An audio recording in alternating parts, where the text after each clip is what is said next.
Hello বন্ধুরা, আমি আপনাদের কাছে প্রত্যেকটা দিন নতুন নতুন গ্রামীণ ভিডিও ছাড়ি না, এবং আমি আপনাদের চাই নতুন নতুন প্রাকৃতিক দৃশ্য দেখানোর জন্য।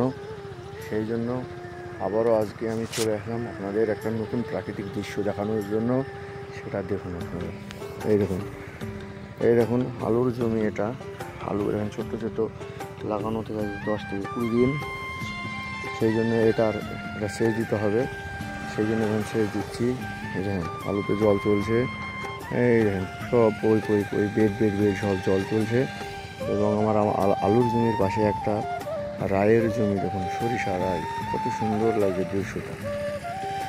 দৃশ্যটা আপনারা গ্রাম অঞ্চলের মানুষ, আপনারা দেখেন কি বলতে পারবো না, কিন্তু আমরা এর মধ্যেই আমাদের বেড়ে ওঠা। সেই জন্য আমি আপনাদের নতুন প্রাকৃতিক দৃশ্য দেখাচ্ছি।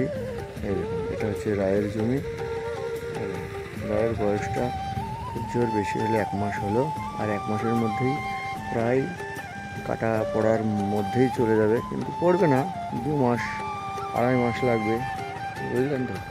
এই দেখুন গ্রামে বক বসেছে আলুর জমিতে, জল দিচ্ছি সেই জন্য।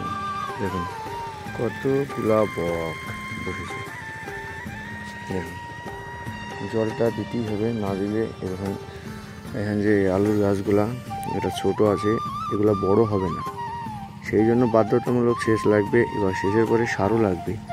আমি এখন সকালবেলায় সেচ দিচ্ছি এবং সারটা দেবো বিকেলবেলায়। ধন্যবাদ বন্ধুরা, থ্যাংক ইউ।